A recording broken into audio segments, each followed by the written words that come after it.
আসসালামু আলাইকুম ওরহমতুল্লাহি ওবরাকাতুহু। প্রিয় ইলমুস সরফের শিক্ষার্থী বন্ধুরা, আপনারা ইলমুস সরফের অ্যাডভান্স লেভেলের ক্লাসগুলো করে অনেকটা বিরক্ত, বিকজ আপনাদের কাছে মনে হয়েছে যে অনেক বেশি নিয়ম কানুন, যেটি মনে রাখাটা অনেক কঠিন। আসলে সত্যি যে ইলমুস সরফের তালিলের যে জটিল একটি টপিক হচ্ছে তালিল, আর এই তালিলের টপিকটিতে আপনার যে নিয়ম কানুনগুলো রয়েছে এটা মনে রাখা একটু কঠিন।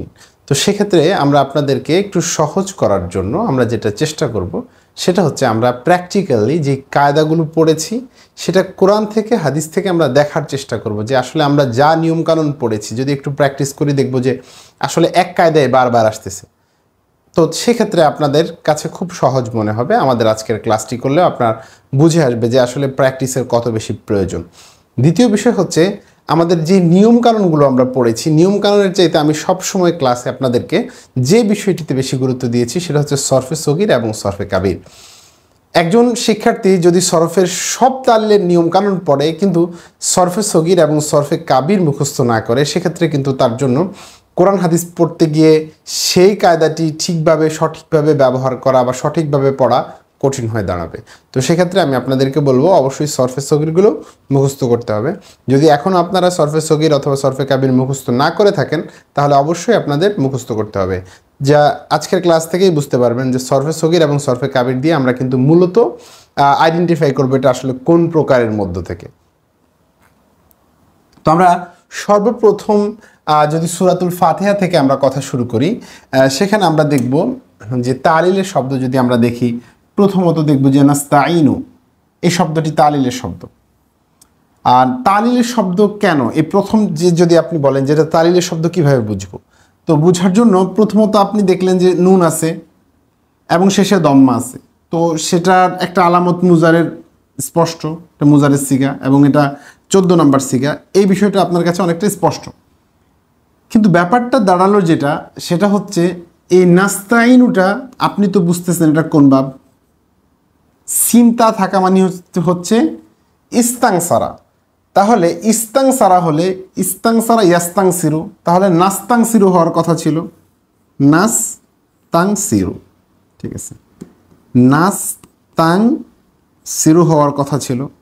কিন্তু আপনি খেয়াল করেন যে এই শব্দগুলোর সাথে আপনি এই শব্দগুলো মিলছে না।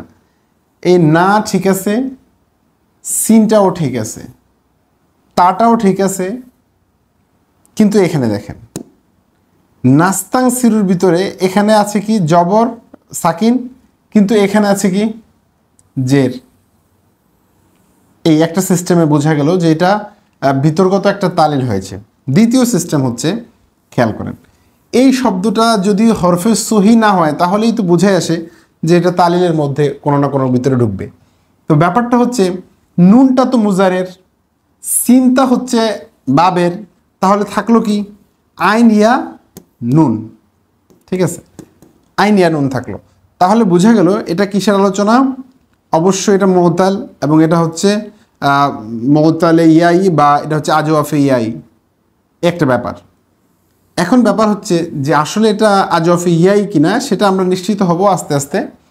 তো প্রাথমিক অবস্থায় আপনি কি করবেন, প্রাথমিক অবস্থায় আমি আপনাকে বলবো যে এই শব্দটা যদি আপনি ডিকশনারিতে সার্চ করেন, তো ডিকশনারিতে সার্চ করবেন কিভাবে, অবশ্যই মাজি দ্বারা সার্চ করবেন ডিকশনারিতে, মাজি অথবা মাজদার দ্বারা, ঠিক আছে। যেহেতু আপনি মাজদারের চাইতে মাজিটা ভালো বুঝেন, ইস্তাআনা ইয়াস্তাইনু, যেহেতু আপনি সরফে সগীরটা পড়েছেন নিশ্চয়ই, কারণ আমাদের ক্লাসে এই আলোচনাগুলো বারবার হয়েছে এবং পড়েছেন।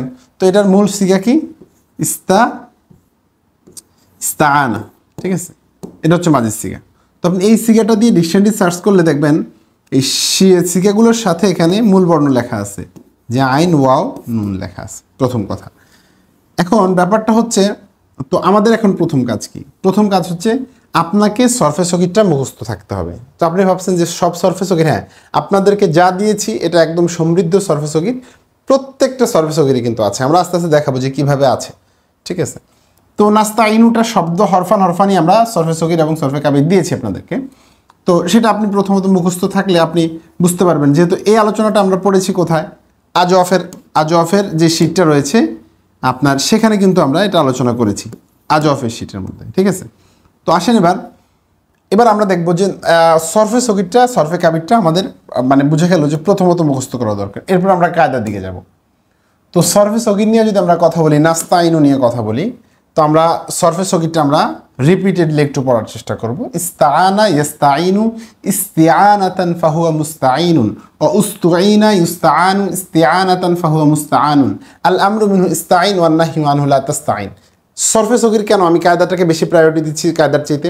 কারণ হচ্ছে প্রত্যেকটা শব্দ দেখে আপনি ওই কায়দাটা বের করা আজওয়াফের এতগুলো কায়দার মধ্যে থেকে একটু জটিল। তো সেক্ষেত্রে আপনি কি করবেন, সরফে সগিরটা মুখস্থ করলে সহজেই সিগারেটটা আইডেন্টিফাই করতে পারবেন। তা আর যদি আপনি মাজিটাও জানেন অন্তত, তাহলেও তো সাথে সাথে আপনি ডিকশনারি থেকে মূল বর্ণটাও বের করে ফেলতে পারবেন। এরপরে যখন আস্তে আস্তে নিজে নিজে পারবেন, তখন নিজে নিজেই আপনি তালিলের কায়দাগুলোও ধরতে পারবেন। ওকে, এবার আমরা কথা বলবো, যেহেতু আমরা মূল আলোচনা করছিলাম ইস্তাঈনু নিয়ে।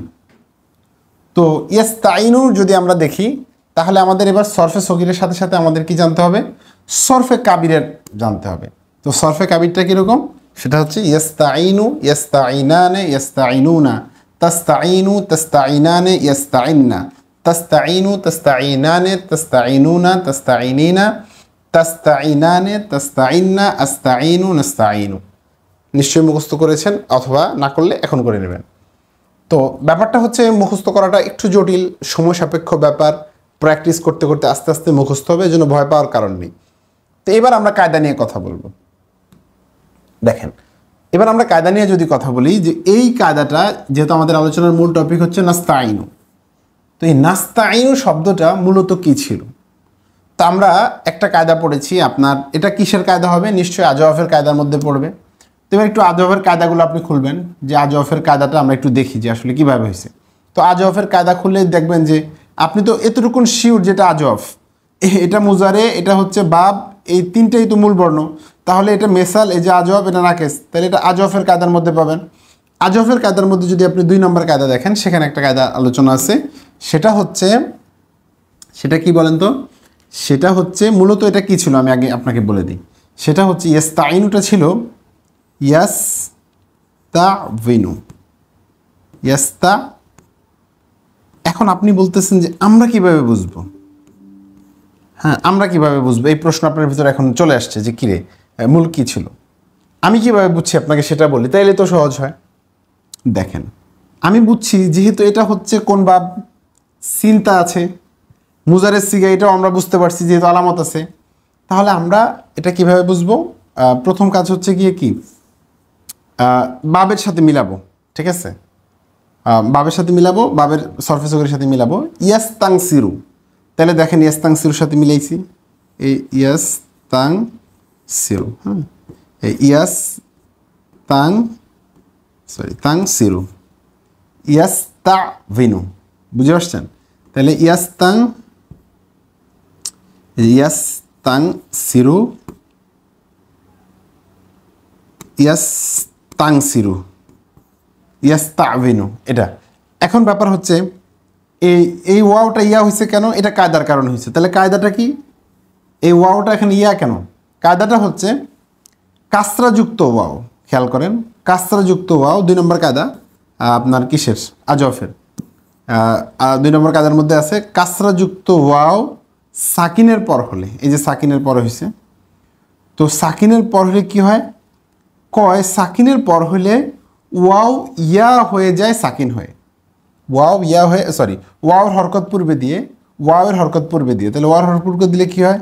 এই পূর্বে দিলাম, দেওয়ার পরে এই ওয়াওটা ইয়া হয়ে যাবে। তাহলে কি হবে বলেন তো? ইয়াস্তা ই, দেখেন এই যে দেয়া এবং এই ইয়াটা কী হয়ে যাবে? সাকিন হয়ে যাবে।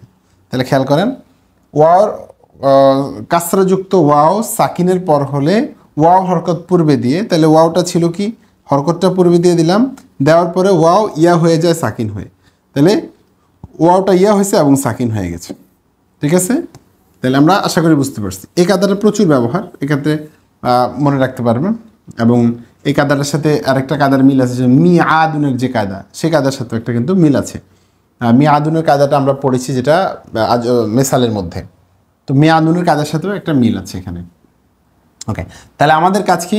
প্রথমত সরফে সগির ক্লিয়ার করতে হবে, এরপরে সরফে কাবির ক্লিয়ার করতে হবে, এরপর তালিলের কায়দাটা আপনাকে প্র্যাকটিক্যালি একটু বোঝার চেষ্টা করতে হবে আস্তে আস্তে। ঠিক আছে, তাহলে আমরা রিপিটেডলি কায়দাটা বলছি। এই কায়দাটা খেয়াল করেন, এটা মূলত ছিল ইয়াস্তাভিনু, এই ওয়াওর জের ছিল, ওয়াওর হরকত পূর্বে দিয়ে ওয়াও ইয়া হয়ে গেছে সাকিন হয়ে, ওয়াও ইয়া হয়ে গেছে সাকিন হয়ে। ওকে, তো এই জিনিসগুলো একদিনে হবে না, একটু প্র্যাকটিক্যালি আস্তে আস্তে শিখতে হবে। ঠিক আছে, তো আমরা এরপরে দেখবো যে আসলে তালিলের শব্দ কি আর আছে কিনা। তো আমরা দেখতেছি যে ইহদি আছে তালিলের শব্দ। কিভাবে বুঝলাম ইহদি তালিলের শব্দ? দেখেন ইহদি শব্দটা, এই ইহদি শব্দটা 3 বর্ণ, তো 3 বর্ণ এর মধ্যে জমির দিয়ে দিছে, তো স্বাভাবিকভাবেই তো 4 বর্ণ থাকার কথা একটা ব্যাপার। আরেকটা ব্যাপার হচ্ছে আমরা তো এটা তো সুলাসির, তো সুলাসির ক্ষেত্রে তো আমরা স্বাভাবিকভাবে হাদা ইয়াহদিরতে আমরা অভ্যস্ত। তৃতীয় ব্যাপার হচ্ছে আমরা তো সরফে সগির পড়ছি, সরফে সগিরের সাথেও একটা সরফে সগির মিলে যায়। সেটা হচ্ছে কি বলেন তো, যদি আমরা রমাই আর্মির সাথে মিলাই আল আমরু মিনহু ইরমি, তখন মিলে ইহদি, একটা ব্যাপার। তো সেক্ষেত্রে এই শব্দটা আমরের শব্দ সিগা, এই জায়গাটা বোঝার জন্য আপনার একটু সরফে সগিরের জ্ঞান থাকতে হবে প্রথমত। দ্বিতীয় বিষয় হচ্ছে এই শব্দটার মূলত ছিল হাদা ইয়াহদি। ঠিক আছে, ইয়াহদি। তো মুজারের শেষে যখন, আমরের শেষে যখন হরফিল্লাত আসে, সাধারণত হরফিল্লাতটা বিলুপ্ত হয়ে যায়, কারণ আমর তো সাকিন চায়। তো সাকিন এই হরফে যখন শেষ বর্ণে সাকিন দিতে গেলে হসফেল আমদারা সাকিন দিতে হয়। এটা আস্তে আস্তে বুঝতে পারবেন, আমরা আগে দেখি একটু। তাহলে আমরা প্রথমত আমাদের কাজ কি, সরফে সগির মুখস্থ করতে হবে, যে হাদা ইয়াহদির সরফে সগিরটা কি, তাহলে আমরা বুঝতে পারবো এটা আমরের সিগা কীভাবে হইল। ঠিক আছে, তো আমরা সর্বপ্রথম দেখব যে এটা সরফে সগিরটা কি। তো আমরা সরফে সগিরের হাদা ইয়াহদি না দিয়া দেখে কি দেখব বলেন তো। প্রথমত আগে বের করব যে হাদা ইয়াহদি মূলত, হাদা ইয়াহদি এটা মূলত কোন, মানে কোন বাব, এটা আমাদের কাজ। এখন বাবের ক্ষেত্রে তো যেহেতু সুলাসি, আর সুলাসির বাবগুলো সেমাই, সেমাই মানে আরবদের থেকে শুনে শুনে, তাহলে এক্ষেত্রে তো আপনার মুখস্থর কোনো বিকল্প নাই। মুখস্থ যদি না করতে পারেন তাহলে কি একমাত্র সমাধান হচ্ছে গিয়ে কি, একমাত্র সমাধান হচ্ছে ডিকশনারি। তো ডিকশনারি দেখতে হবে আপনাকে। ডিকশনারি দেখার পর ওখানে কিন্তু লেখা থাকবে এটা কোন বাব, তাহলে আপনি মাঝে মাঝে এটা সহজে আয়ত্ত করতে পারবেন। তো বাবটা যখন বের করবেন তখন আপনি সরফে সগির পড়বেন কোনটা, আপনি মানে রদিয়া ইয়ারদা পড়বেন নাকি রমা ইয়ারমি পড়বেন, এই সিদ্ধান্তটা আপনি সহজে নিতে পারবেন। তো যেহেতু এটা বাবে দরাবা, ঠিক আছে, দরাবা, তো দরাবা হওয়ার কারণে আপনি কোন বাবটা পড়বেন, রমা ইয়ারমির সাথে মিলাবেন। তাহলে রমা ইয়ারমির সাথে মিললে, সুতরাং বোঝা গেল এই যে আপনাদের সরফে সগিরের শীটে হাদা ইয়াহদিটা কিন্তু আছে। ঠিক আছে, হাদা ইয়াহদি আছে, কিন্তু হাদা ইয়াহদিটা এভাবে নাই, এভাবে আছে, রমা ইয়ারমির সাথে মিলে আছে। তাহলে রমা ইয়ারমি যেভাবে হবে একদম হাদা ইয়াহদি সেম হবে, কোনো ডিফারেন্ট কিছু হবে না, একদম প্রত্যেকটা শব্দ। এই রমা, এই দেখেন রমা হাদা একসাথে মিলছে, ইয়ারমি ইয়াহদি, পুরো ওজনটা কিন্তু মিলবে। তাহলে আপনার কাজ কি, প্রথমত সরফে সগিরটা ক্লিয়ার থাকতে হবে, সরফে সগির ক্লিয়ার, এবং সেটা মিলাইতে হবে। যদি মাঝিটা দরাবা হয় তাহলে দরাবার সাথে মিলাবেন, যদি নাসারা হয় তাহলে নাসারের সাথে মিলাবেন। মনে করেন দা ইয়াদউ, দা ইয়াদউ, এই ইয়াদউর সাথে মিলাইবেন, এটা তো নাসারা। হ্যাঁ, এভাবে আপনি বাবের সাথে মিলে সরফে সগিরগুলো পড়বেন। তো সরফে সগিরের সাথে মিলে প্রথমত বুঝে নিতে হবে যে এটা হচ্ছে গিয়ে কি, আমরা মূলত আলোচনা করতেছিলাম কোন শব্দ নিয়ে, ইহদি নিয়ে। ওকে, তো এটা ব্যাপারটা হচ্ছে, এটা কীভাবে মনে রাখবো আমরা, আমরা মনে রাখতেছি রমা ইয়ারমি রমিয়ান ফাহুয়া রমিন, রমিয়া ইউরমা রমিয়ান ফাহুয়া মারমিউন, আল আমরু মিনহু ইরমি। দেখেন আল আমরু মিনহু ইরমি, আল আমরু মিনহু ইহদি, হাদা একদম সেম ভাবে আপনি পড়বেন। দেখেন হাদা ইয়াহদি হাদিয়ান বা হিদায়াতান ফাহুয়া হাদিন, ওয়া হুদিয়া ইহুদা হিদায়াতান ফাহুয়া মাহদিয়ুন, আল আমরু মিনহু ইহদি ওয়ান নাহয়ু আনহু লা তাহদি। একদম হু বহু, একদম কি হু বহু, সেম। ঠিক আছে, ওকে। এবার আমরা কথা বলবো কায়দা নিয়ে। যদি আমরা কথা বলি যে এই ইহদিটা কেন এমন হয়েছে, আমরটা এমন হয়েছে কেন, মূলত তো আমরের সিগা ইদ্রিব হওয়ার কথা ছিল, ইদ্রিব। তাহলে ইদ্রিব হইলে এখানে হওয়ার কথা ছিল কি ইহদি, ঠিক না, ইহদি হওয়ার কথা ছিল, ইহদি। ঠিক আছে, ব্যাপারটা হচ্ছে এই যে ইহদি আমরা বলবো, মূলত শব্দটা ছিল কি হাদা ইয়াহ দিউ। ঠিক আছে, ইয়াহ দিউ ছিল। বলছে আমরা আবার কি পড়ছি, নাকেসের কায়দার মধ্যে পড়েছি 5 সিগায় লাম কালেমায় কাসরার পর ইয়া হলে ইয়া যায় সাকিন হয়। তো মুজারে, এখন তো মুজারে আপনি সাকিন বানাবেন, আমার সেটা তো আগেই সাকিন হয়ে আছে, করবেন কি এখন? তো আগেই সাকিন হয়ে আছে। আর যদি সাকিনের উপর সাকিন তো দেওয়া যায় না, এটার মধ্যে সাকিন আছে, আপনি এখন সাকিন দিবেন কীভাবে? আর দ্বিতীয়, তাহলে বোঝা গেল এটা বাদ দিতে হবে। আর দ্বিতীয় আরেকটা ব্যাপার, আপনি আরেকটা ব্যাপার মনে রাখবেন, যখন এই আপনার 5 সিগার যে শব্দগুলো, 5 সিগা তো বুঝেন, 1 number, 4 number, 7 number, 13 number, 14 number, এগুলো হচ্ছে 5 সিগার 1 সিগার। তো এই 5 সিগার যে শব্দগুলো, এই শব্দগুলো শেষে যদি হরফিল্লাত থাকে, আর এই হরফিল্লাত যুক্ত শব্দগুলোতে যদি যজম দিতে হয়, শেষে সাকিন দিতে হয়, কারণ আমার তো সাকিন দিতে হবে, কারণ আমরা তো ইয়াদ্রিবু থেকে এটা বানাইছি নাকি, ইয়াদ্রিবু থেকে তো ইদ্রিব বানাইছি, হরফিল্লাত বাদ দিয়া হামজা একটা অস্তি নিয়ে আসছি, তো এটাকে তো আপনি দিতে হবে। তো দেওয়ার ক্ষেত্রে সিস্টেম হচ্ছে হরফিল্লাত থাকলে সেই হরফিলকে বাদ দিতে হয়, এটাকে বলা হয় হসফে লাম। এটা কি বলা হয়? হসফে লাম কালিমা। কি লাম কালিমা হজফের মাধ্যমে করতে হয়। তাহলে আশা করি এই বিষয়টা আমাদের বুঝে আসছে। তাহলে এই যে ইয়ারমি হয়েছে যেভাবে, ইয়ারমি থেকে ইরমি হয়ে গেছে আমার, ইদ্রিব আর কি, ঠিক আছে। তো এই বিষয়গুলোর প্রচুর প্র্যাকটিসের প্রয়োজন। তো এরপরের কাজ কি আমাদের? সরফে সগির মুখস্থ হলে সরফে কাবিরটা আমাদের মুখস্থ করতে, ইরমি, ইরমিয়া, ইরমু, ইরমি, ইরমিয়া, ইরমিনা। তো এভাবে আমরা সরফে সগির, সরফে কাবিরটা যদি অভ্যস্ত হই, তাহলে দেখা গেল যে আমাদের আর কোনো প্রবলেম থাকবে না ইনশাআল্লাহ। তো এরপরে আমরা দেখব যে তালিলে আর কি শব্দ আছে। ইহদি তো শেষ, আল মুস্তাকিম রয়েছে, ঠিক আছে। তো মুস্তাকিমের ক্ষেত্রে একটা ব্যাপার তো সহজ হয়ে গেল। মুস্তাকিম তো আমরা জানি, ইস্তাংসারা যেহেতু চিন্তা আছে, তাহলে আমরা মিলাবো কোন ভাবের সাথে? ইস্তেফালের সাথে। তাহলে ইস্তাংসারা ইয়াস্তাংসিরু ইস্তিংসারান ফাহুয়া মুস্তাংসিরুন। ওকে, খেয়াল করেন, মুস্তাংসিরুন এটার সাথে মিলাবো না? তো মুস্তাংসিরুনের সাথে যখন মিলাবো, যখন কিছুটা তো মিলে গেছে, তো এটা আমরা বুঝতে পারতেছি এটা হচ্ছে ইসমে ফাইলের থেকে, মনে করেন, ধরেন। আর যদি আপনার মনে থাকে, কি বলে, সরফে সগীর জানা থাকে, তাহলে আপনি কোনটা সরফে সগীর পড়বেন? এটা তো ইসমে ফাইলের, সিনটা হচ্ছে বাবের, তাহলে মূল থাকলো কি? কফ, ইয়া, মিম, এই তো। তাহলে আপনি নিশ্চয়ই আজফে ঢুকে যাবেন। আজফে যাওয়ার পরে আপনি এরকম কোনো একটা বাব সরফে সগীর পাবেন নিশ্চয়ই, সেটা আপনি মুখস্থ করতে হবে। তা আমরা সেখানে দুইটা দিয়েছি, একটা দিয়েছি ইস্তাজাবা।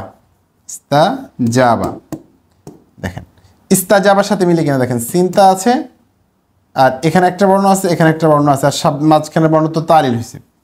এখন আসেন, আমরা দুইটা দিয়েছি, আরেকটা দিয়েছি ইস্তাআনা। ইস্তাআনা যেটা আমরা এখানে আলোচনা করেছি, দেখেন ইস্তাআনার সাথেও মিলে, দুইটা ইস্তাআনা ইস্তাঈনু মিলে কিনা দেখেন সেম। এটা তো বহসের আলামত শেষ, সিনতা বাবের আলামত শেষ, থাকে আইন, ইয়া, নুন, এখানে থাকে কফ, ইয়া, মিম। তাহলে সেম সূত্র ওখানে যায়, এখানে তা। ওকে, এটা আশা করি বুঝতে পারছেন। তাহলে এটা দ্বারা বোঝা গেল যে আপনার যদি মাথায় সরফে সগীর থাকে, মনে করেন ইস্তাআনা অথবা ইস্তাজাবা, তাহলে ইস্তাআনা ইস্তাঈনু ইস্তিআনাতান ফাহুয়া মুস্তাঈনুন। দেখেন মুস্তাঈনুন, দেখেন মিলে কিনা, মুস্তাঈনুন, মিলছে না? এটা তাহলে এখন আপনি বলবেন যে ঠিক আছে, এটা যদি আপনার নাও থাকে মুখস্থ, তাহলে আপনার তো অন্তত সিনতায়ের যেটা, অর্থাৎ ইস্তেফালের যেটা, তাহলে ইস্তাংসারা ইস্তাংফা হুয়া মুস্তাংসিরুন, তাহলে মুস্তাংসিরুন। এই যে মুস্তাংসিরুন রয়েছে, এটা তো রয়েছে, তো এই মুস্তাংসিরুন থেকে মুস্তাঈনুন বা মুস্তাকিমুন হয়েছে। ওকে, তো এই জন্য আপনার প্রথমত কী করতে হবে? সরফে সগীরটা ভালোভাবে ক্লিয়ার করতে হবে। তাহলে আমরা সরফে সগীরটা আরেকবার যদি খেয়াল করি, ইস্তাআনা ইস্তাঈনু ইস্তিআনাতান ফাহুয়া মুস্তাঈনুন, ইস্তাআনা ইস্তাঈনু ইস্তিআনাতান ফাহুয়া মুস্তাঈনুন। মুস্তাঈনুন ব্যাপারটা এই মুস্তাঈনুন, তো মুস্তাঈনুন আর মুস্তাকিমুন দেখেন মিলে কিনা, সেম মিলে গেছে। তাহলে আমরা কেমন যেন এই মুস্তাকিমটাও সরফে সগীরের মধ্যেই শেষ করে দিয়েছি। দ্বিতীয় কাজ হচ্ছে মুস্তাঈনুন। এখন কথা হচ্ছে এটার মূলে কি ছিল? তো মূল জানার জন্য তো আমাকে আগে এটার মূলের সরফে সগীর জানতে হবে। তাহলে কি হবে? এই মুস্তাংসিরুন, ঠিক আছে, এই মুস্তাংসিরুন, তাহলে কি হবে?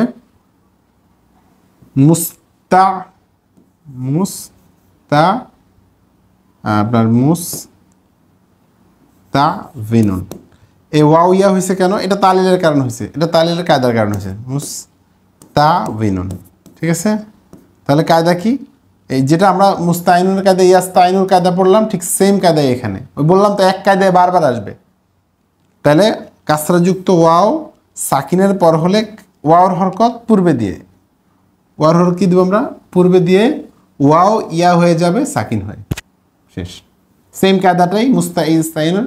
তো দ্বিতীয় আমাদের কাজ কি বলেন তো, সরফে কাবির মুখস্থ করা। তো সরফে কাবিরটা কি, সরফে কাবিরটা মুখস্থ করতে হলে আমাদের কী করতে হবে, সরফে কাবিরটা মুখস্থ করতে হবে। সরফে কাবিরটা কীভাবে মুখস্থ করবেন, মুস্তাইনুন মুস্তাইনানে মুস্তাইনুনা মুস্তাইনাতুন মুস্তাইনাতানে মুস্তাইনাতানে মুস্তাইনাতুন, তো এগুলো মুখস্থ করতে হবে নিঃসন্দেহে, ঠিক আছে। এবং মানে ভয় পাওয়ার কারণ নাই যে অনেক বেশি, আসলে এত বেশি না, অল্প কিছু শব্দ অল্প কিছু তালিল, এগুলো আপনি দেখবেন একটাই বারবার আসতেছে। দেখেন একটা মাত্র পড়ছি, আবার এই মুস্তাকিমের ভিতরে সেম কায়দা চলে আসছে, ইস্তানার কায়দাটা আবার মুস্তাকিমের মধ্যে চলে আসছে। ঠিক অল্প কয়টা কায়দা আমরা অনেক পড়লেও প্র্যাকটিস ক্লাসে দেখবেন যে এক কথাই বারবার আসতেছে, কারণ বহুল প্রসিদ্ধ যেগুলো এগুলোই বারবার ব্যবহৃত হয়। তো আমরা এবার দেখবো আর কোনো কায়দা আছে কিনা। তাহলে এগুলো শেষ। এরপরে হ্যাঁ, এই যে দলিন, আসেন দলিনের ভিতরে আমরা কায়দা খুঁজি। তো দলিনের ভিতরে যেহেতু একটা ব্যাপার আমরা বুঝতে পারতেছি, সেটা হলো মানে ডাবল হরফ, দল লিন, ঠিক আছে, এটা ডাবল হরফ আছে। তো এটা বোঝা যাচ্ছে এটার ভিতরে কি হইতে পারে, মুদফ, এটা তো শিওর, ডাবল হরফ তো মুদফেই থাকে প্রথমত। দ্বিতীয় কথা হচ্ছে আমাদেরকে এখানে যেটা করতে হবে সেটাতেও সর্বপ্রথম কাজ হচ্ছে সরফে সগিরটা মাথায় রাখা। তাহলে আমাদের সরফে সগিরের জন্য আগে একটা মাঝে মুজারে জানতে হবে। তো দলুন, তো এটা বোঝা যাচ্ছে দলুন আর দলিন, এটা তো মানে কি বলে মানে জমা হয়েছে, এটা বোঝা যাচ্ছে। তাহলে মূলত দলুন, তাহলে এটা আমার মাঝি মুজারে কীভাবে জানবো, দল্লা, দল্লা ইয়াদিল্লু, যেটা হাব্বা ইয়াহিব্বু, আমরা যেটা পড়েছি হাব্বা ইয়াহিব্বু, ঠিক আছে, ইয়াহিব্বু। ওকে, তাহলে আমাদের প্রথম কাজ হচ্ছে এটার সাথে মিলানো, যে সরফে সগিরটা আগে ক্লিয়ার করা। তো আমরা সরফে সগিরটা ক্লিয়ার করতে হবে প্রথমত মুদাফের। তো যেহেতু প্রথমত কথা হচ্ছে যে এই দল্লা, সরি এই দল্লার কোনটা পড়বেন আপনি, তো সেক্ষেত্রে আপনাকে কি করতে হবে, বাপটা ঠিক করতে হবে, বাপটাকে আইডেন্টিফাই করতে হবে যে আসলে বাপটা কি, ঠিক আছে। তো বাপ পড়লেই আপনি বুঝতে পারবেন যে আসলে কোনটা। তো বাবের ক্ষেত্রে যদি আমরা কথা বলি সেক্ষেত্রে আপনি একটু ডিকশনারির সাহায্য নিতে হবে, এছাড়া অন্য কোনো অপশন নেই। এটা সেমাই, তো সেমাই বুঝেন তো, সেমাই মানে হচ্ছে রুলস নিয়ম কানুন দেওয়ার যেটা হয় না। তো নিয়ম দেওয়ার যেটা হয় না সেটা আমি আপনার নিয়ম দিয়ে বুঝাবো কীভাবে ভাই বলেন। তো আপনি একটু ডিকশনারি দেখতে হবে। তাহলে দল্লা ইয়াদিল্লু, তখন আপনি জানতে পারলেন এটা কি, দল্লা ইয়াদিল্লু। ওকে, তাহলে এটা দরাবা ইয়াদ্রিবু। এবার আসলে আমরা যদি কথা বলি আমাদের মূল বর্ণ নিয়ে, তো দলিনা এটা কিভাবে হয়েছে। তো দলিনা মূলত যেহেতু দুইটা শব্দ আছে, তো আমরা যদি সরফে সগির পড়ি তাহলে একটা ধারণা পাইলাম। দ্বিতীয় কাজ হচ্ছে আমাদের সরফে কাবিরের জ্ঞান। তো এটা যেহেতু একটা এই ফা কালেমার পরে আলিফ আছে, তো স্বাভাবিকভাবেই তো বুঝে আসতেছে এটা কি ইসমে ফাইলের শিখা, যেমন ফাইলুন আলিফ একটা আছে, তো বোঝা যাচ্ছে এটা ইসমে ফাইলের শিখা। তাহলে আমরা ইসমে ফাইলটা বের করি, সেটা কি আছে, হাব্বুন, ঠিক আছে। তো হাব্বুন, হাব্বানে, হাব্বুনা, ঠিক আছে। তো এভাবে আপনি সরফে কাবিরটা পড়তে হবে, সরফে কাবিরটাও কী করতে হবে, মুখস্থ করতে হবে। সরফে কাবিরটা কীরকম, যেমন হাব্বুন, হাব্বানে, হাব্বুনা, হাব্বাতুন, হাব্বাতানে, হাব্বাতুন, সরফে কাবিরের কাজ শেষ। এবার আমরা মিলাবো কায়দা যে আসলে এই হাব্বুন কই থেকে আসলো। তো হাব্বুন বই থেকে আসলো আমরা জানবো, সেটা হচ্ছে আমরা নিয়ম পড়ছি, মুদফের কায়দা পড়ছি, নিশ্চয়ই পড়ছেন আপনি মুদফের কায়দা, মুদফের 4 নম্বর কায়দা, যেটা 4 নং কায়দা আমরা যেটা পড়েছি, সেই কায়দাটা কি। তো কায়দাটা আমি পড়ছি কিভাবে, সেটা হচ্ছে প্রথমত অবস্থা হচ্ছে এটার মূল তো ছিল ফাইলুন, ঠিক আছে, মানে ফাইলুন মানে কি, হা বিবুন, এটা বুঝে নিতে হবে। মূলত যেহেতু হা বা মূল অক্ষর, তাহলে হা বিবুন। এখানে আসেন, হাব্বুন শব্দটা মূলত ছিল হা বিবুন, হা বিবুন। এবার আমরা যদি দলন নিয়ে কথা বলি, দলি লুন, এটা একটা দুইটা করতে করতে এমনিতেই বুঝতে পারবেন, এটা বোঝানোর দরকার নেই। এই দলি লুন কায়দা কি, হাব্বুন কেন হইল, 4 নং কায়দাটা একটু খেয়াল করেন। আপনি যখনই মুদাফ দেখছেন, যখন আপনি দেখলেন যে এক জাতীয় দুইটা হরফ, তখন আপনি একটু মুদাফে চলে যান। মুদাফের নিয়মগুলো তো মাত্র 5টা নিয়ম পড়াইছি আপনাদেরকে।